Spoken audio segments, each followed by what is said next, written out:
We are back at 7:45 on this Monday morning, and did you know that in Macon, before the Civil War, there were African Americans who not only lived free but owned and managed property? I sat down with a local historian who's part of a team uncovering hidden historical records and helping to preserve Black history. Thanks so much for staying with us. There's a special project to be on exhibit at the Tubman Museum this summer, and it's called Hidden Histories, Free People of Color in Macon and Middle Georgia. Joining us today to talk about it is Brenda Williams. She's one of the co-creators and a historian and a genealogist. So before we kind of get into the Hidden History series, though, we need to talk about you a little bit. You are the first African American and first woman to lead the Houston and Macon-Bibb County Alternative Dispute Resolution Program. So can you kind of tell me what you did with that and when did you make that history? I started out in 2008. I've been a mediator since since 2002. And I started with a program. In fact, I initially started the juvenile mediation program down in Waycross, Georgia. And then this opening became available here, and I needed to be with my mother, who's kind of ill. And so I applied for the job, and of course I got it. So that started my journey toward being a mediator here and program director here for Macon-Bibb. But you do mediation and also, as I understand it, genealogy. Can you kind of tell me a little bit more about that? And I think you're also about to make another accomplishment soon, too. Well, I started with genealogy really a long time ago because I listened to what my grandmother had to say and different things of that nature. But then we had our family reunion. The Lester Dukes family reunion now is over 50 years old, which is an accomplishment for most African American families who really have a difficult time knowing where they've come from, where they've been. And so we've kept up with that. And so we decided we were going to have it here in Macon. And so with me being the type of person I am, I started doing the research.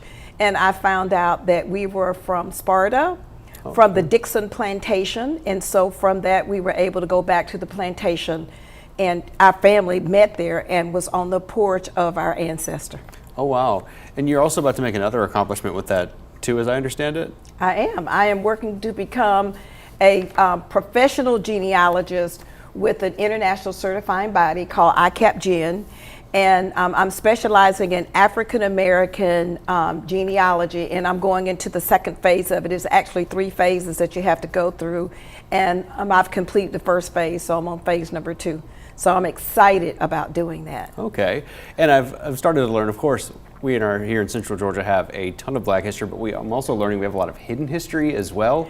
I want to focus on one amazing woman. She was the wife of Jefferson Long. He was the first Black member sworn into the U.S. House of Representatives. Can you kind of tell me about Lucinda Long? And she remarkably even owned property at the time here, which was unheard of in Macon. Can you tell me about her? Absolutely, and I'm sorry. I should have just waited, but I'm so excited. I get so excited about Lucinda Long.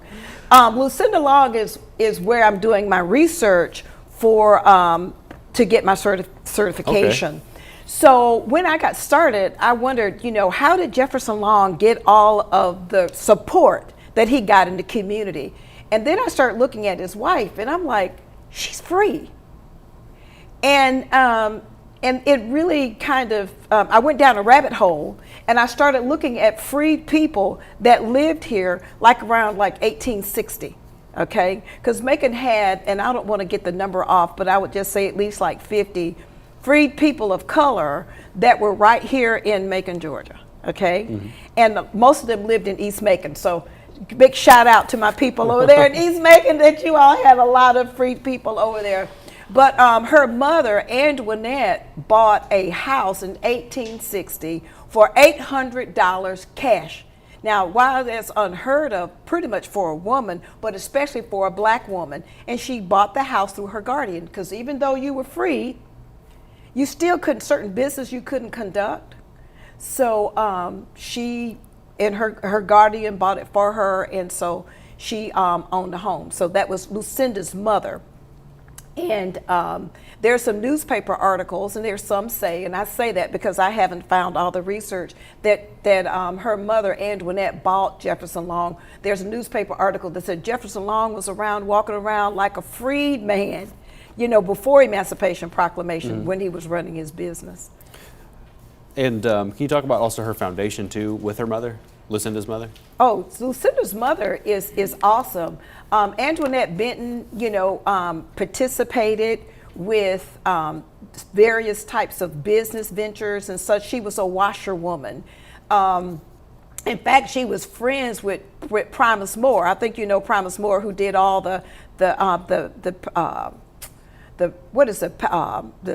I can't think of the thing where That's all right. Where they did the plaster. That's the word Okay. I'm looking for. The plaster over at the Hay House, where they were friends. And there is some records that show that even when they were trying to they had a dispute about a landline, Primus came up and he gave an affidavit. Okay. That spoke to the fact of this is where the landlines were. So he had that kind of relationship with her. And I want to ask you, how impactful is it to understand and teach about Lucinda Long, especially in light of the era that she lived in, as well as the accomplishments that she made? I think it's very, very important. Not only was she a woman of color, because she is, but we wanted to make sure that people understood that while she was supportive of Jefferson Long, she had a long history herself. She was freed. She was the one who was able to go and get the house. In fact, there's a land record that shows that he acted as her guardian when it was time to buy this house, this trustee. So she was the one, and I hate to say it, that had the money. All right.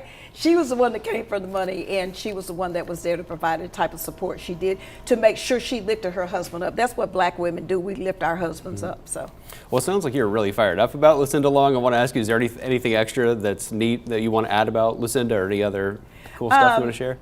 Lucinda, not only did she was phenomenal, but so are her children, her offspring. Also was very successful as well. So that was, all I can say is just take a look. I'm working on an article right now that'll be published with OGS, and so it's a scholarly journal that'll talk about Lucinda Long. All right. Well, folks, as we mentioned earlier, there is so much to learn in the hidden history, Free People of Color in Macon and Middle Georgia. Later this week, we'll be joined by the other co-creator of the project, Stephanie Miller, to learn about more amazing facts in Central Georgia's Black history.